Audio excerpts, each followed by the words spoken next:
Então, a Marise Samama trabalha com a gente, como eu falei anteriormente, há muitos anos que a gente trabalha. Já falei que a gente fez o primeiro curso de pós-graduação no Sírio-Libanês, tal, né? Essa história toda nossa de trabalhos em conjunto, né? E eu estava falando disso. Agora, a Marise, ela tem toda uma formação brilhante. Ela fez a formação toda dela na Unifesp. Aí depois ela teve uma época que ela foi fazer continuar a formação dela e até hoje ela continua fazendo a formação dela. Na verdade, ela está ficando super, super titulada. Fala um pouquinho sobre sua formação, que eu tenho certeza que você tem orgulho da sua formação, como qualquer pessoa teria esse orgulho. Então, fala um pouquinho de você. Boa noite a todos. É, Bom, eu comecei a minha vida acadêmica na Escola Paulista de Medicina, que é a Unifesp hoje, Universidade Federal de São Paulo. Então, fiz graduação, fiz residência médica em ginecologia e obstetrícia, fiz mestrado na área de reprodução humana, com foco na parte hormonal, endométrio, implantação embrionária. E depois disso eu fui para a França e na Universidade de Paris eu fiz o doutorado. E meu doutorado foi também na área de implantação embrionária, mas agora com foco na parte imunológica. E depois disso voltei para o Brasil e desde então a gente está junto nessa parte acadêmica, eu e o Jorge, no nosso curso de pós-graduação, formando pessoas especialistas em pós-graduados em reprodução humana. Hoje eu continuo na Unifesp, conduzindo alguns estudos na área de reprodução, na área de implantação embrionária e em algumas outras áreas, com foco na parte hormonal, na parte de infecção. E acho que a gente pode. O Jorge, eu vi ele falando um pouquinho da parte de título de especialista. Na França, na época, era obrigatório ter o diploma europeu de especialista em reprodução humana, e é um título que eu tirei, e há 3 ou 4 anos atrás se tornou obrigatório aqui no Brasil. Quer dizer, não é obrigatório para trabalhar com reprodução humana, diferente da França, que era obrigatório. É um título onde você cursa um ano inteiro e, além da parte prática que precisa ter, as exigências são bem maiores. E tem que poder passar nessa prova para poder ser efetivado e poder trabalhar com reprodução humana na Europa. Aqui no Brasil, a gente obteve esse título há 4 anos atrás, que acho que é um título importante para credenciar pessoas a trabalharem com reprodução. Uma coisa que a Marise falou, que desde aquela época, quer dizer, ela foi para a França há alguns anos atrás, né? Não dá para falar tantos anos, né? Mas alguns anos atrás, e a tese justamente, né, que ela fez, defendeu justamente nisso, né? Até no orgulho de ter participado da banca dela naquela época, né? Muitos anos atrás, e ela recém-chegada lá da França. Então, assim, do Brasil, assim, pouca gente tem esse currículo que ela tem, e eu tenho orgulho de poder trabalhar com ela há tantos anos, né? Que a gente na verdade, o curso que a gente faz acaba sendo. Eu falo assim, se não fosse pela paixão de fazer isso, acho que não se faria. Por isso que acho que já teve outros colegas que tentaram fazer o curso e não dá porque exige muita dedicação. Eu falo de público aqui, quem ajuda muito o nosso curso é a Marise e o Fábio, né? Que realmente são muito dedicados e com isso acaba cativando os colegas que continuam ano a ano. Mas vamos lá falar da fala de implantação. Como eu estava falando anteriormente, uma boa parte das vezes não dá certo, né? Uma vez não dá certo, 2 vezes não dá certo, aí você começa a ficar preocupado, né? Então, o que fazer, né? O que pode estar acontecendo, o que está ocorrendo a falha de implantação. Até recentemente estava discutindo o que é falha de implantação. Falha de implantação é quando não dá certo. Agora, falha de implantação recorrente, aí tem várias definições, né? Aí a Marisa pode falar um pouquinho sobre isso. Fala pra gente, Marisa, o que é falha de implantação recorrente e as causas. Eu acho que assim, é importante a gente saber o que na verdade, contribui para a implantação embrionária, né? O que determina o potencial de implantação de uma mulher? Assim, o primeiro fator importante é a idade materna, porque a idade materna vai determinar a qualidade dos óvulos. A mulher, ela nasce com todos os óvulos que ela vai ter para o resto da vida. E conforme a idade avança, essa qualidade de óvulos, os óvulos vão envelhecendo junto. Então, por conta disso, vai havendo uma dificuldade no processo de fecundação e divisão celular. Então, a idade materna é um fator importante.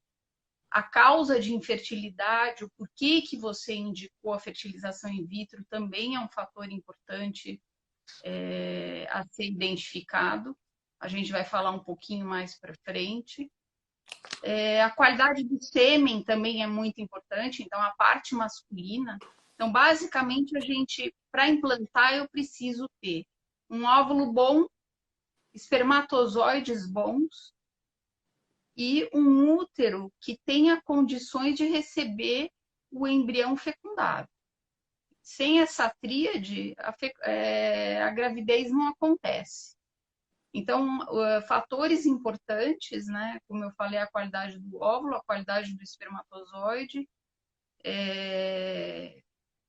os problemas do útero que podem contribuir para a não implantação embrionária. Então, esses fatores são fatores importantes. Quando a gente fala em falha de implantação recorrente, o que a gente está querendo dizer? A gente está querendo dizer, existem, na verdade, várias definições. Na verdade, pelas sociedades de reprodução humana, a gente não tem um consenso nessa definição, mas a definição que eu mais gosto é quando há transferência embrionária de pelo menos 4 embriões que nós chamamos de boa qualidade. Então, quando você transferiu mais do que 4 embriões, a gente considera como realmente uma falha de implantação recorrente. Existem outras maneiras da gente avaliar isso, como mais de 3 tentativas transferindo pelo menos um embrião de boa qualidade, também poderia ser uma forma de se analisar. E, tendo definido isso, a gente passa a investigar o porquê que isso está acontecendo, né? Então, como eu disse, o potencial de implantação ele é importante, então a gente vai considerar um problema de implantação se eu estou colocando um embrião de boa qualidade dentro do útero. Se na verdade, o embrião já não é de boa qualidade, essa qualidade embrionária já pode ser o fator da falha de implantação. E aí, assim, a princípio, como que a gente investiga? Então, fazendo uma boa investigação diagnóstica, a gente já, na verdade, suprime alguns fatores que podem ser causas de falha de implantação. Então, assim, a idade materna a gente não tem como corrigir, mas a indicação da fertilização in vitro, por que você está fazendo a fertilização, é um fator importante, um fator diagnóstico importante. Então, assim, a gente precisa investigar causas anatômicas, né? Então, defeitos que talvez o útero possa ter, que possam contribuir para não implantar. Quais são esses defeitos? Existem malformações uterinas, o mioma uterino, outras doenças que causam infertilidade, como, por exemplo, endometriose. A própria endometriose, ela cria um processo inflamatório tão importante que muitas vezes isso pode contribuir para a não implantação, ou mesmo pode contribuir pelo fato das mulheres se submeterem a procedimentos cirúrgicos anteriores à indicação de fertilização in vitro, e isso pode até contribuir para diminuir o estoque de óvulos. Além disso, a gente pode ter, falando ainda mais especificamente da endometriose, como ela é uma doença inflamatória, ela pode comprometer a função das tubas uterinas. e aí sim ser indicado a fertilização in vitro. Além das causas anatômicas que nós falamos, das malformações, falamos do mioma uterino, dependendo da localização, ele pode ser um fator importante de não implantação embrionária. Existem outras causas, né? Nós falamos das causas anatômicas. E como que a gente investiga essas causas anatômicas?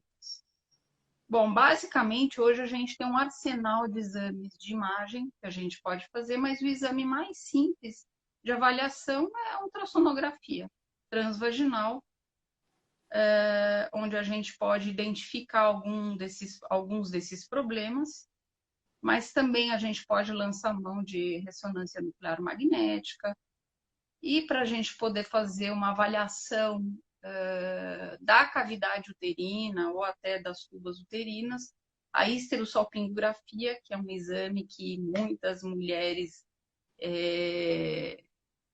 digamos que têm medo desse exame, mas o exame bem feito e bem elaborado, com contraste bem aquecido, sendo feito por profissionais muito habilitados, é um exame que é bastante tranquilo de se fazer. Então, se for investigada Então, só para alguma coisa, só para dar tempo de você respirar um pouco. isso. Você falou das várias causas de falha de implantação, né? E torna-se recorrente depois que a gente tem um certo número de embriões, que ela falou 4 embriões de boa qualidade, tem outras definições, como a gente falou anteriormente. Mas por que tem que ter esse tanto? Porque às vezes não é falha de implantação, é porque tem alguma causa de falha de implantação recorrente. Às vezes foi vamos dizer, entre parênteses, um azar, né? Pode ser que aquele embrião transferido não estava bom, pode ser que, na verdade, tem gente que transfere melhor, tem gente que transfere pior, de repente o laboratório pode não ter ido bem naquele caso, tem várias outras causas. Por isso que a gente fala de falha de implantação, quando tem várias tentativas e não ocorre.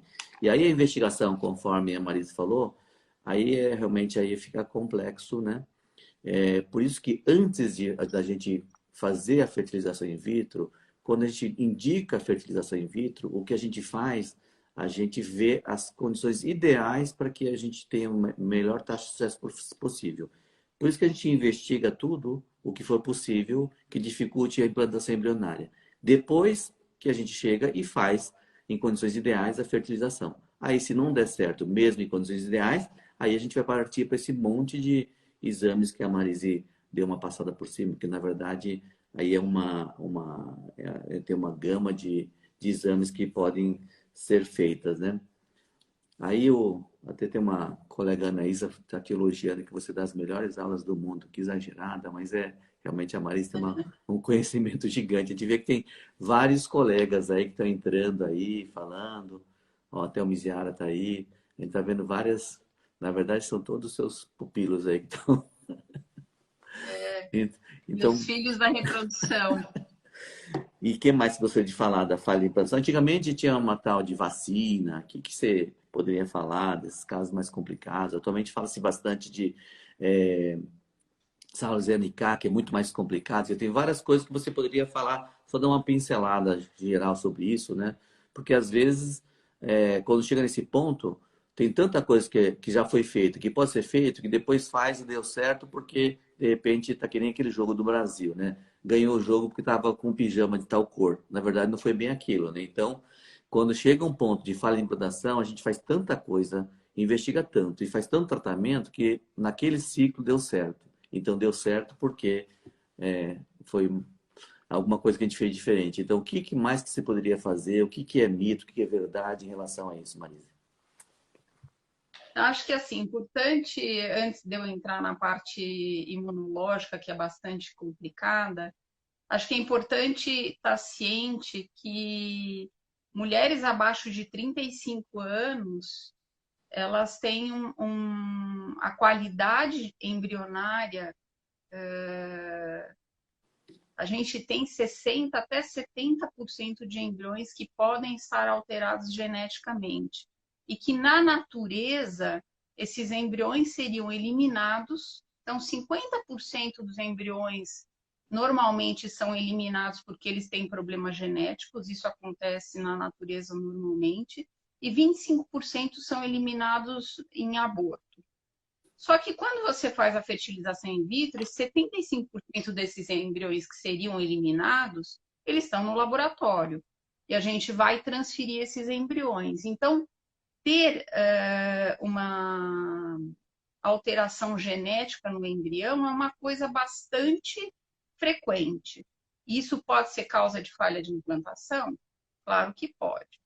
Mas quando a gente fala em falha de implantação recorrente, a gente está pensando em algumas coisas. Então, se a gente fez um bom diagnóstico no início, fez uma boa investigação, eliminou causas anatômicas, verificou se existem defeitos hormonais, as alterações, as disfunções de ovulação, elas acontecem em até 60% das mulheres e podem ser causa de dificuldade para engravidar.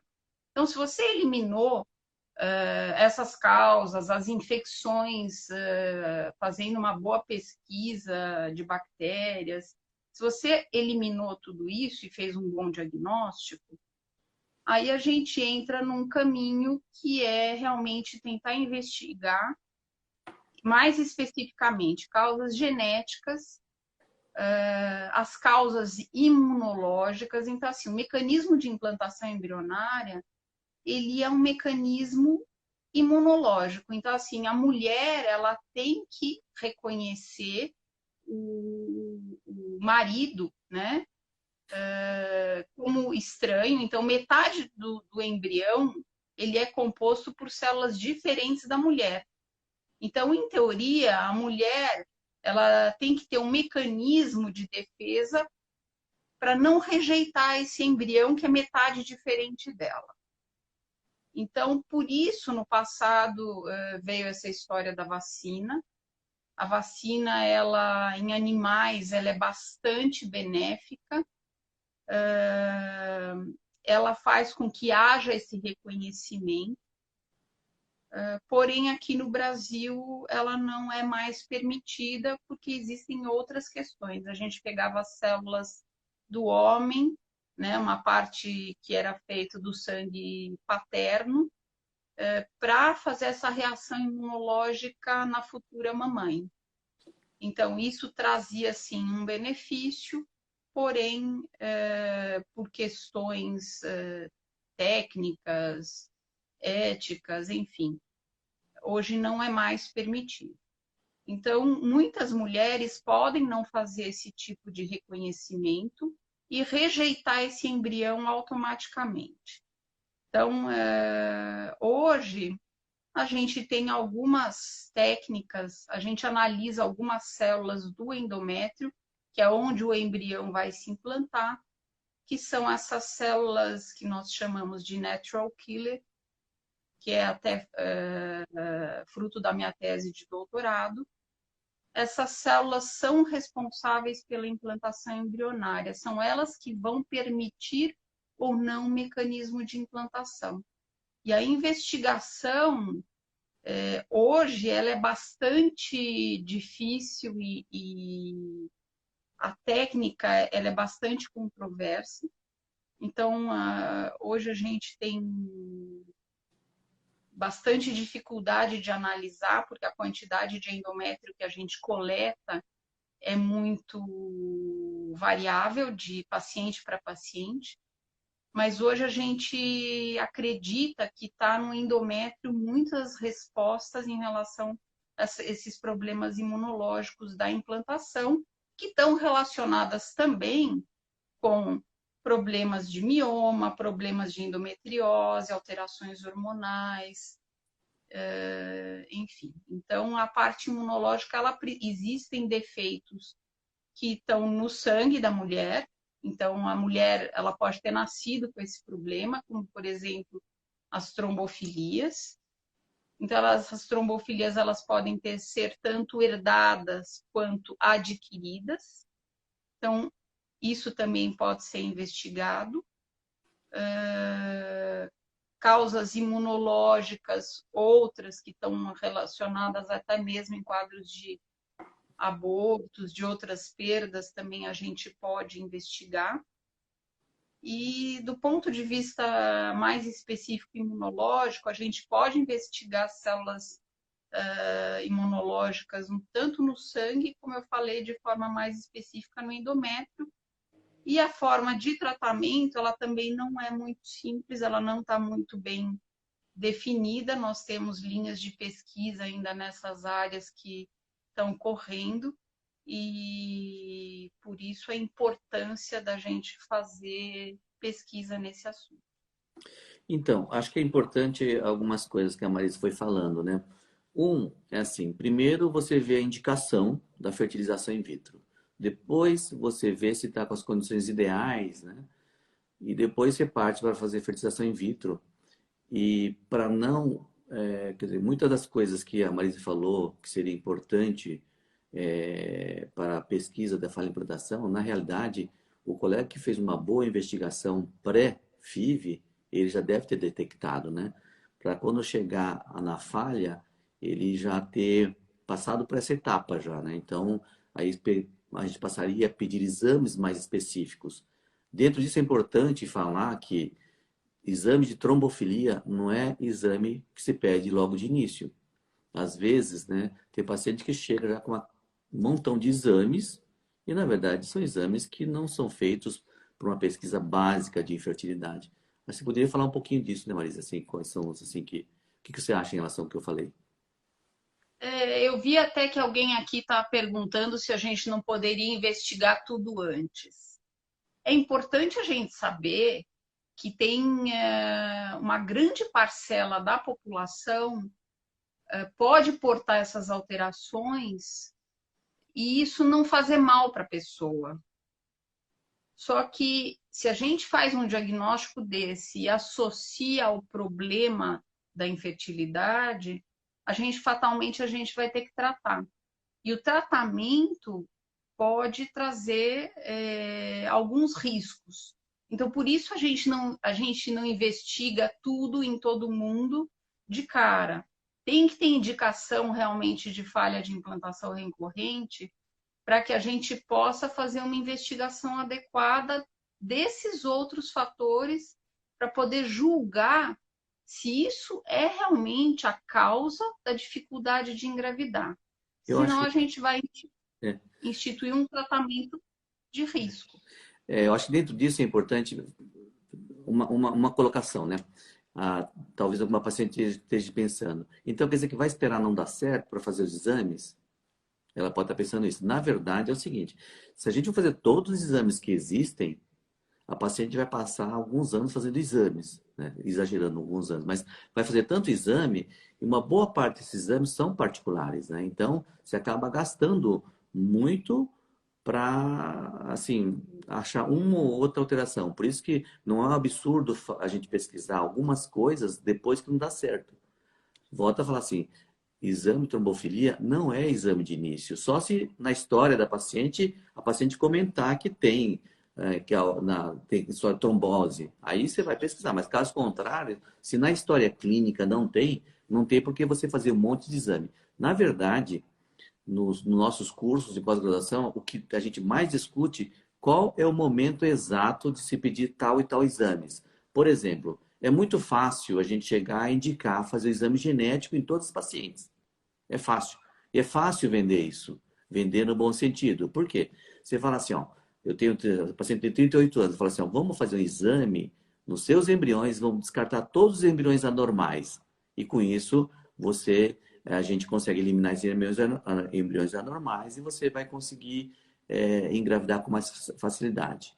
Isso é verdade? É mito ou não? Ou é verdade? Fala para mim, Marisa, o que você acha disso? Isso é dá uma discussão de congresso inteiro. Na verdade, assim, a gente tem que ter bastante cuidado com a investigação genética. Como eu falei para vocês, falaram, a gente vai ter que esperar não dar certo para poder investigar. Na verdade, como eu disse, a qualidade dos embriões, né? A gente tem aí 60% dos embriões que são alterados, isso na natureza, né? Não é porque a pessoa tem um problema que ela vai ter um defeito embrionário. Ela pode ter um defeito, um problema que pode piorar essa situação. Mas por isso a gente não está investigando todos os embriões. Isso pode ser feito? Pode ser feito. Quais as implicações disso? Toda vez que a gente faz pesquisa genética, na verdade, a gente não está pesquisando a massa celular interna do embrião. O embrião, ele tem uma casquinha que vai formar placenta e ele tem a massa celular interna dele que vai se dividir. Quando a gente faz pesquisa genética, a gente está fazendo a pesquisa genética dessa área da casquinha, que vai se transformar em placenta. E a placenta, ela tem muitos erros genéticos, né? Então, na verdade, a gente não faz uma pesquisa direta naquilo que vai ser a pessoa do futuro, digamos assim. Você não está analisando as células propriamente ditas do embrião, mas aquilo que vai virar a placenta. Então, tendo em vista isso, tem muitas crianças que podem nascer de placentas alteradas, com defeitos genéticos e, na verdade, a pessoa é normal. Tem até um estudo que foi feito transferindo embriões que eram sabidamente alterados, foram transferidos para dentro do útero e nasceram crianças normais. Então, na hora que a gente faz o teste genético, a gente pode estar descartando embriões que talvez fossem gerar crianças normais. Precisa levar isso em consideração, porque o teste ele é feito nessa zona que eu falei, que é o que vai gerar a futura placenta. Então, isso é um primeiro ponto importante, né? O outro ponto importante, além de tudo, você tem uma questão que o embrião ele pode se corrigir. Então, assim, você fez um diagnóstico de uma alteração genética naquele ponto, mas talvez na evolução da divisão celular, o embrião pudesse se corrigir e gerar uma criança normal. Isso também nós não sabemos, porque a gente faz uma análise genética no momento específico da divisão celular. E a outra questão importante que o Jorge falou a respeito de custo é que todos esses testes, além de tudo, eles encarecem o processo e, mais ainda, cada vez que a gente tira células do embrião, a gente deixa marquinhas nesse embrião, né? E a gente chama isso de até alterações epigenéticas que podem vir do próprio procedimento. Então, quanto mais natural isso acontecer, é o ideal para o paciente. Quanto menos manipulação o embrião puder ter, é mais saudável. Então, levar essas questões em consideração. Com relação aos testes, os exames realmente eles são bastante caros e podem encarecer todo o processo. Dentro disso, Marisa, deixa eu comentar. Esse trabalho que a Marisa falou foi em 2016, né? Foram 18 pacientes que foram feitas biópsias e vieram biópsias anormais e 6 transferidos, quer dizer, aí foram transferidos, 18 transferências e nasceram 6 normais. Então tem essa história dessa correção que a Marisa falou, que talvez é mais fácil de entender, seria o seguinte, imagina uma bola, né, que você tira uma amostra, a bola é preta e branca. A que você tirou só foi a preta ou foi a branca. E depois, na verdade, com a divisão, aquela parte que foi danificada, que era ruim, fica, não desenvolve, o restante desenvolve e nasce um ser humano normal. Entendeu? Então, por isso que não é 100%. Várias vezes lá na clínica, já tive que chegar e convencer a paciente a não fazer o exame. Eu não estou falando que o exame não deva ser feito. O exame tem que ser muito bem indicado. Não dá para usar esse exame de maneira indiscriminada. Na verdade, a gente, como dono de laboratório, a gente poderia indicar para todo mundo, mas na verdade isso não é verdade. Por quê? Justamente o que a Marisa falou assim, você pode eventualmente descartar o embrião normal e você até aquela paciente não ter essa chance de engravidar. Por várias vezes isso acontece. Outra coisa também que acontece, né, que as pacientes chegam na clínica, doutor, por que que o senhor não pediu aquele exame, né? Aí eu falei assim, ao contrário, por que que eu não pediria? Eu sei até como faz esse exame. Eu sei que esse exame, até financeiramente, até seria muito compensador eu fazer. Eu não vou fazer porque eu acho que não tem indicação de fazer. Então, isso é complicado também. Hoje, com essa história da internet, de muita informação, às vezes a informação não vem muito correta e, por outro lado, a paciente tem a capacidade de ter a possibilidade de ver muitas outras informações que são corretas. Então, por isso que eu imagino que o paciente acaba ficando meio perdido nesse turbilhão, nesse montão de informações, né? Então, por isso que nem sempre é fácil você decidir com quem você vai fazer o tratamento.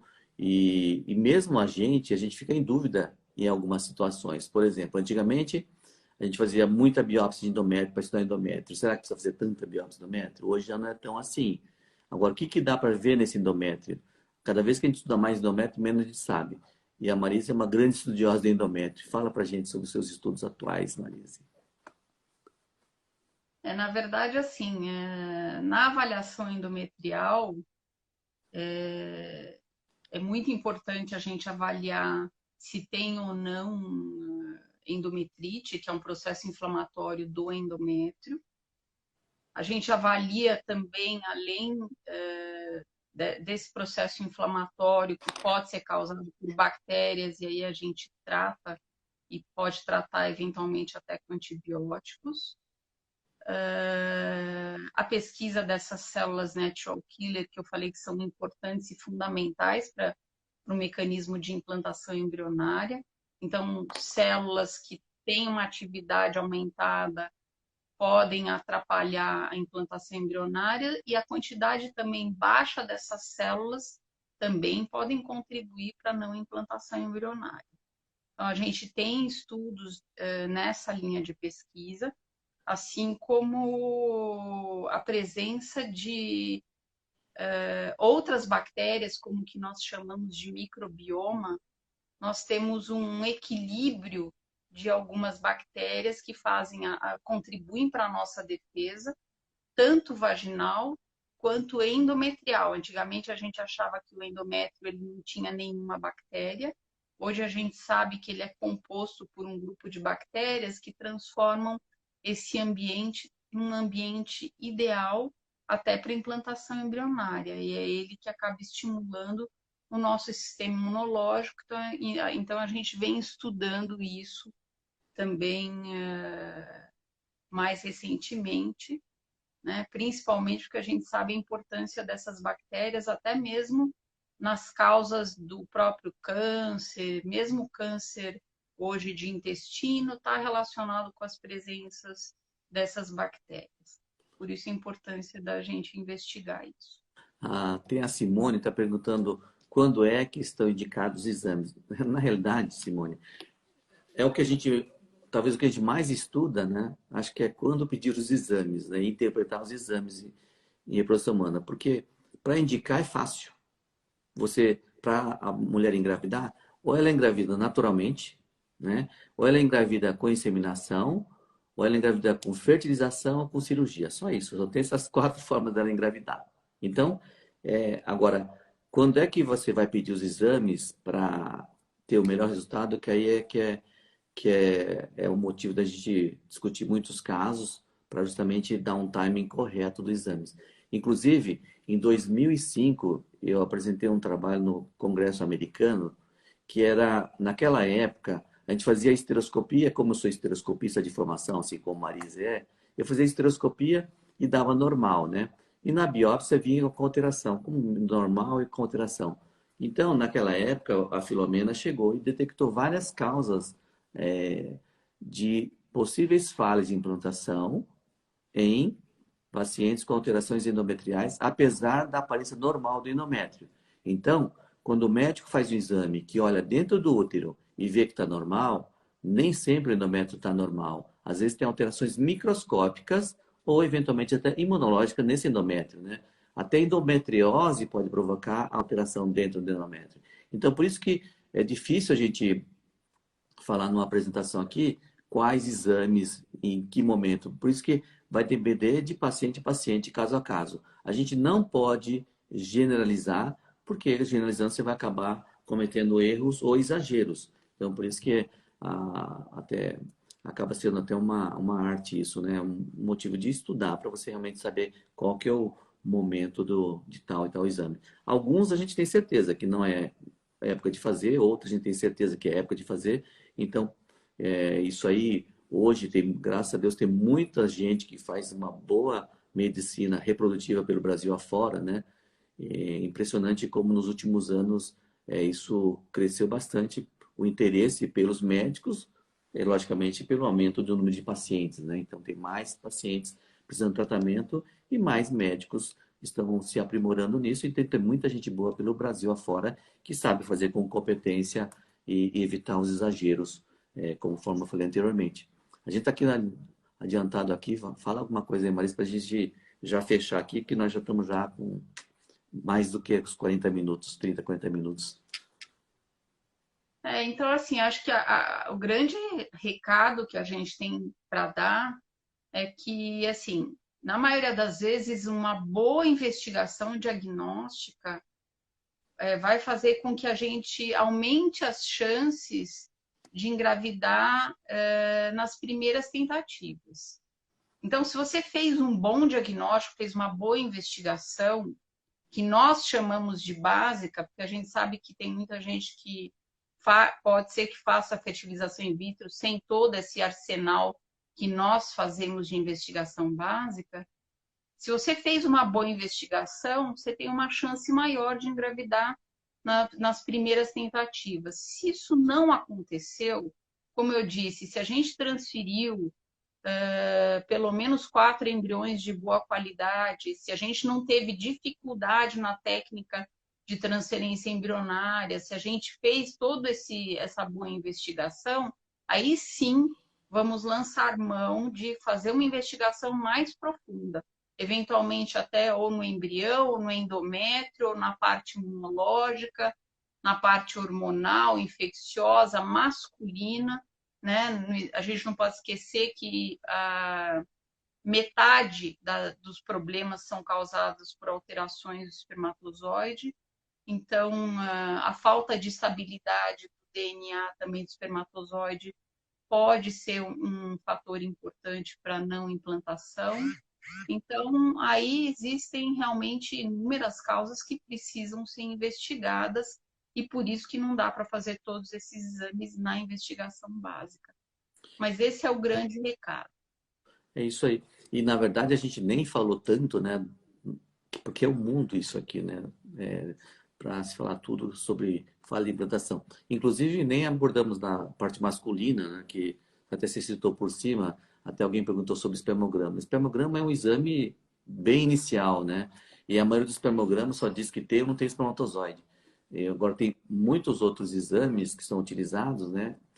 Alguns deles em ritmo de pesquisa, mas que também são importantes serem avaliados, né?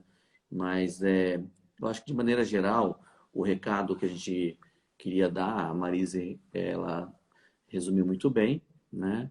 E acho que não tem, como eu falei, é difícil a gente abordar tudo, mas acho que acho que fizemos um bom apanhado sobre isso e ainda tem mais pela frente, né? Essa semana a gente vai ter algumas pessoas de muita importância dentro da medicina que vão falar sobre diversos assuntos, né? Saúde reprodutiva após os 40, robótica, menopausa e fertilidade, diagnóstico da endometriose. Então, são temas que a gente vai abordar essa semana, sempre alguma coisa ligada à fertilidade e outras conversas. Algo mais, Marise? Quer Não, falar acho alguma que é coisa? isso. Alguém perguntou se endometriose poderia atrapalhar a implantação embrionária. Sem dúvida nenhuma. Aquilo que eu falei, o processo inflamatório que a endometriose causa pode, inclusive, alterar o endométrio. E isso se causa de falha de implantação embrionária. Então, se por acaso alguém tiver mais perguntas, eu tenho certeza que tem, é que é impossível a gente ficar respondendo todas as questões. Eu até vi que tem várias aqui, né? Então, hoje é muito fácil você encontrar a gente, manda a pergunta, dentro da possibilidade a gente responde, né? Mas, logicamente, a gente não dá para responder de modo individualizado se for uma pergunta simplesmente, né? Por isso, seria até recomendável que você procure seu médico ginecologista para te dar as primeiras orientações. A gente vai ter o prazer de ajudar o seu ginecologista, que acho que essa é a esse nosso propósito, nossa vocação, acho que é estar fazendo isso, que a gente já está tantos anos juntos que a gente faz isso com muita paixão. Não é isso, Marise? Com certeza, eu gostaria de agradecer a presença de todos. Eu estou vendo vários alunos de pós-graduação assistindo. Obrigada pelas pessoas que estão nos assistindo e colocando as suas perguntas. Fiquem à vontade depois, tem o nosso Instagram, se quiserem perguntar, fiquem à vontade, tem várias formas de realmente entrar em contato conosco. Aí, uma coisa também, só para lembrar, essa semana tem um módulo, vocês podem acessar hoje com o Zoom, né? É muito fácil acessar. Então, essa pandemia acabou ajudando a divulgar essa nova maneira de ensino, que é muito interessante, que a gente consegue fazer muita coisa desta forma, à distância, olhando para a câmera, que a gente nem estava acostumado com isso, tá acabando acostumando de fazer esse tipo de comunicação. Então, os alunos e alunos aqui, a gente vai ter o maior prazer de recebê-los, tá bom? Boa noite, obrigado e até a próxima. Boa noite. Tchau. Tchau.